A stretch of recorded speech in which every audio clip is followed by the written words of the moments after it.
So today we are of course looking at peasant farming in the colonial period. That is very, very tactical. So in this kind of arrangement, of course, we needed to know what was all about peasant farming. That is very, very critical. So our question: assess the impact of peasant agriculture on the social and economic development of Uganda during the colonial period. So we are saying peasant agriculture was the adoption of less bothering system of farming based on crops to increase on the revenue in the colonial economy. So we are saying it was adopted in Uganda shortly after the settler farming in Kenya. So we need to understand the positive impact first of the peasant agriculture on the social and economic development of Uganda during the colonial period. We are saying it led to the development and declaration of Uganda in this kind of arrangement as a protectorate. We believe that Uganda was declared as a protectorate because by this time the British used the peasants to produce so many crops, which crops had to be taken outside. Then it gave the British an upper hand in Uganda. We are saying today the British had an upper hand because some peasants were looking at this kind of farming as if the British were favoring them and they liked to develop countries in East Africa. Then it limited other European activities in Uganda as the economy was in the hands of the British. So we are saying other European activities were limited. By this time, we are realizing that the Europeans concentrated on promoting this kind of farming as they wanted to get so many goods to be taken outside. Then it led to the cultivation of cash crops. For example, in 1904, Kenneth Borupu introduced cotton growing in Uganda. So we are realizing cash crop growing increasing. That's why we are seeing cotton growing being introduced by Kenneth Borupu in 1904. Then a cash crop economy was created. We believe by this time a cash crop economy was created. Cash crop economy in this case meant that, of course, cash crops had to be grown, and in the process, a country called Uganda had to get money, and other countries in East Africa. Then there was development of monetary economy as African farmers started earning wages. So we are realizing that African farmers started earning wages. Since they were dealing in cash crops, they started earning wages, changes as a result of peasant farming.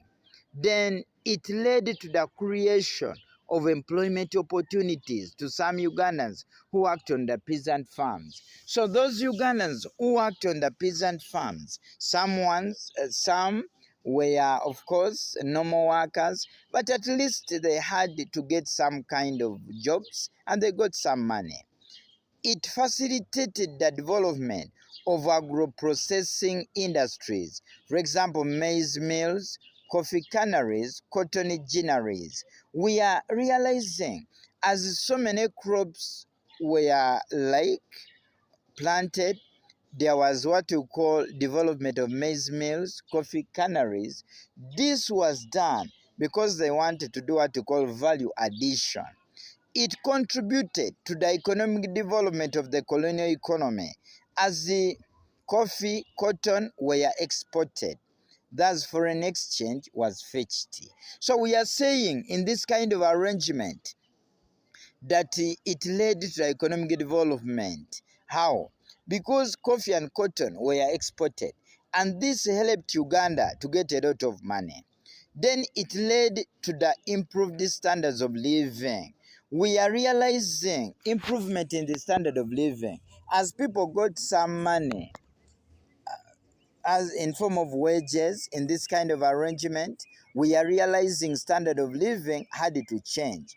It created a class of African collaborators. For example, Semei Kakungulu promoted coffee growing in Bugisu. Andrew Kagwa promoted coffee growing in Buganda. Nuambaguta in Ankole. James Miti in Bunyoro. All of these were changes created by this kind of farming. Then we are saying in negative, peasant agriculture undermined food crop growing, therefore causing famine. Because their focus was so much on cash crops, we are realizing this undermined food growing, and this led to famine. However much they were dealing in cash crops, they needed food to survive. Then it limited the level of development as it was dominated by peasant farmers. So we are saying the peasant farmers dominated this kind of agriculture, and by this led to low levels of development because some of them lacked the real basics of real development. It lacked serious research. This kind of farming, since it was just done on a small scale, it lacks serious research. In other words, people did not carry out serious research. Then it led to increase the capital outflow or profit repatriation. We believe by this time it led to profit repatriation because the whites, the profits which were made had to be taken by people in other countries, the Europeans. It led to forced labor and its implications. For example, kansiime systems. We believe by this time forced labor. What was all about forced labor? Africans were forced to work. They were not paid and some were paid very little. Kansiime systems, and this was negative. It opened up the interior. Let me first finish here. Let me first finish and you ask. It opened up the interior for European exploitation. So we are saying the interior had to be opened for European what? Exploitation. Because the Europeans had to come in large numbers. So they started exploiting East Africa. Of course, in this case, Uganda. It led to increased taxes and their negative impact.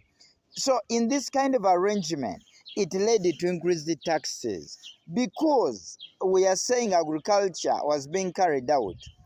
Taxes had to increase. And of course, this had a negative impact because the peasants had also to pay so many taxes on the amount of money they used to earn.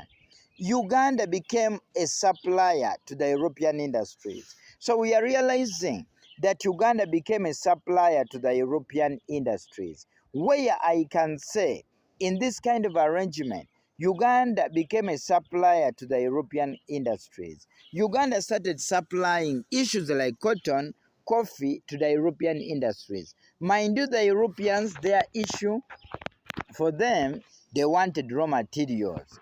It created the dependency syndrome or unbalanced trade relations between Europeans and Uganda. So we are realizing that dependency syndrome, that Uganda started so much depending on other European countries. Then it increased rural-urban migration to get jobs. Because of this kind of agriculture, people moved from villages to towns because their issue was to get jobs. So you need to understand the key issues about peasant farming. In other words, it had both positive and